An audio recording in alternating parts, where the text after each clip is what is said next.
Hi everyone, this is week 5 of Matthew's Movie Mentions. Another high number of films this week. I watched 10 in total. So I'm going to be talking about The World's End, Operator, Killing Reagan, Burying the Ex, The Thomas Crown Affair, The Thomas Crown Affair, Ghost in the Shell, Death Note, Now You See Me, and Now You See Me Too. I think I've learned more than anything else this week that I should really trust my instincts when it comes to films. And this is something that I've learned time and time again over the years. There were films I watched that I haven't watched before because I thought, I don't think I'm going to enjoy that. That doesn't look like something that's good or up my street. And there were films that, in scrolling through Netflix, I went, oh, hey, that looks good. And I watched it and I loved them. It might be... That might be something more to do with I don't have expectations for those films that I've enjoyed, that I've just got into, or that as I learn more about the films that I was initially into but then decided not to see, something put me off, or again the expectations were changed, so perhaps there's something to do there. This is pretty much why I avoid trailers or seeing too much information about films that I want to see. I used to... read everything I could. Times when I visited websites that did, they got sneak previews of scripts and they gave early previews of what was going on sets and behind the scenes photos and so on. I used to read everything. Attack of the Clones and Star Trek Nemesis, I read the scripts for both of them before I saw them. And then I went and saw them and went, yep, that's the script I read. So I realised that, having the insight before seeing the film, it ruins the enjoyment of the film. It doesn't make me even more excited to see it. It ends up making the experience of seeing it less good.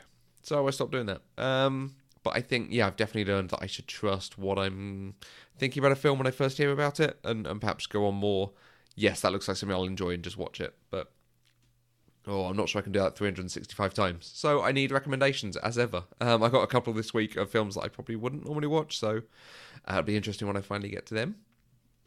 So this week I saw The World's End. I enjoyed Shaun of the Dead more on TV than at the cinema. It works better as small screen action, I think. Hot Fuzz, I loved. I thought Hot Fuzz was an excellent film. It's a great take on a small village, or the living in a small village, with a very fun twist to it. The World's End tried to do the same thing, but for me it failed because it didn't give much time to the village itself, and we didn't get to see much about what was going on there.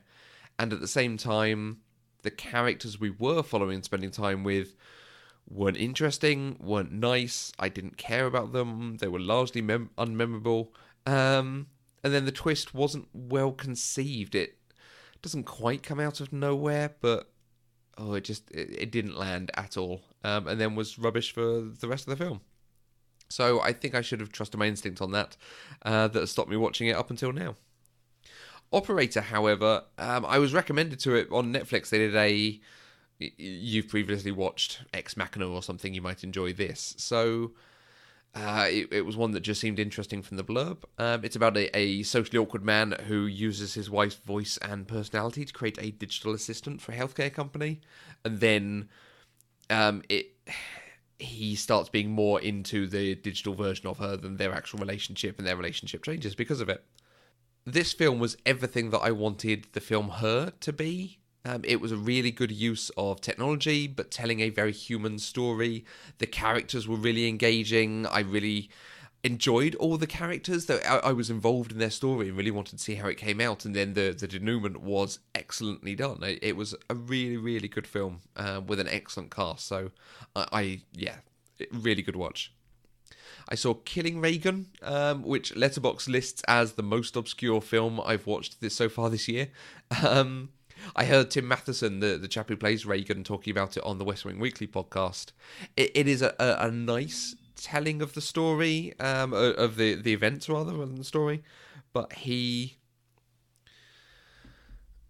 it's not done with a huge amount of drama, and I know that's difficult to do with a historical event, but I have seen it done well in other films, so perhaps I was expecting a bit more here.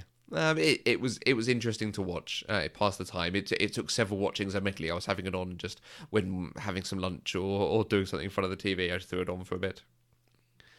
Burying the Ex, I was watching because it had Anton Yelchin in it. After his passing, I heard people talking about how he's a great actor and really worth watching. So when I saw there was one of his films on Sky, I thought, that would be worth watching. Sadly, his appearance wasn't enough to rescue the film. It was incredibly ordinary. A really nice idea about the partner who comes back to life after dying and is now kind of a zombie. There was a film called Life After Beth that did almost exactly the same story, scarily the same story. So it's one of those things of a script that's been bouncing around Hollywood for years, maybe. But Anton Yelchin was not enough to shore up this film, and the other film, it still wasn't great, but at least it had Anna Kendrick and Aubrey Plaza, both of whom are eminently watchable, so I wouldn't recommend seeking this one out. The Thomas Crown Affair, I watched the remake for an upcoming Pop Culturally Deprived. It's a great heist movie. The lead actors are fantastic. It's incredibly sharp as a script. It's very witty, very elegant. You can hear us gush about it because it is such an excellent film that we all enjoyed in a couple of weeks, but it's a great film, very fun watch. And then I watched the original because I wanted to be able to discuss it in good context. The original is not written as well. The leads are excellent, but it is a film of its time. There's a lot of stuff you wouldn't do now, very clearly, because the remake was changed so much. So very obviously the film couldn't exist in the same way or be as successful as it was. Ghost in the Shell is the live-action remake that I watched. I love the original. It's one of my favourite animes and one of my favourite movies in general. This, it's one of those remakes I'm not sure why it was made. There were... One of the things you can do with live action is you can tell a more personal story. You can see the emotion on someone's face. You can deal with minutiae in a much better way, and this did that every so often. There was a more personal element to the story at times. But it also kept all the big set pieces and the computer wizardry they had, the technical wizardry rather, that they had going on in the original. But they weren't as good as the original film. So, yeah, I really wasn't sure why this was made. And again, I should have trusted my instincts when I was less enthused by watching this when it came out at the cinema. Death Note is the 2017 American adaptation of the film, of the anime and manga. I don't know Death Note. The only way I know about it is from seeing it on T-shirts and merchandise and so on. And then Netflix offered up the trailer, and very quickly I was like, oh, this is a really good idea. I like this.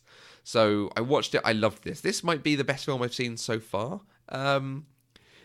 It's a great idea. It was implemented really well. They escalated the story really well throughout it. The way they kept introducing new characters and new facets of it.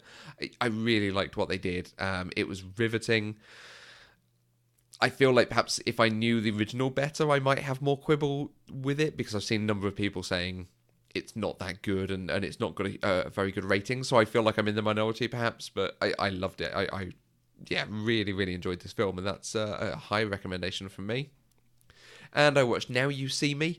My instinct was that I wouldn't see this at the cinema, but I probably would enjoy it because it looked fairly stylish.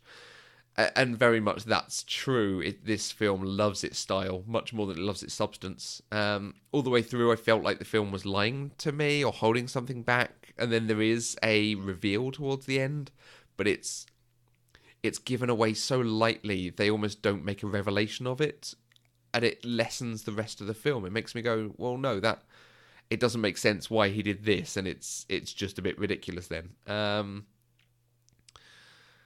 The best bit of the story would have been if we'd seen the magicians setting up their illusions and working on it and developing things and figuring things out together. But you don't get to see that. You only get to see the end product, and that's the less interesting aspect of it. And then Now You See Me 2 does give you a lot more time with them and seeing some of the tricks and seeing the background of the tricks, which is really interesting, but it likes its style even more. There is a whole sequence where they're being frisked for something they've stolen that's attached to a playing card. And they're flipping this card between them as they're getting frisked so that it's not found and they're not sure who's got it, but I can't see any reason for them to do that. Once one of them has been frisked and gotten away with the card, there's no point to flip it to someone else, but they seem to just do it just for the style of it, which even that, it was all CG and visual effects. I didn't feel like there was any actual technical element to the illusions. So it was better than the first one, but still not impressive.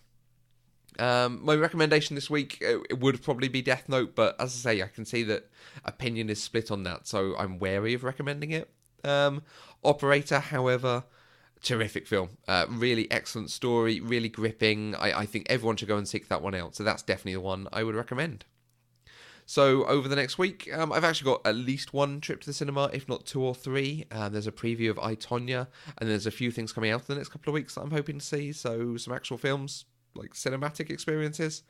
And we're doing a TV series, so I don't have anything to watch for Pop Culturally Deprived. So this week is going to be something of dealer's choice on movies, which I'm looking forward to. So I will see you all in week 6.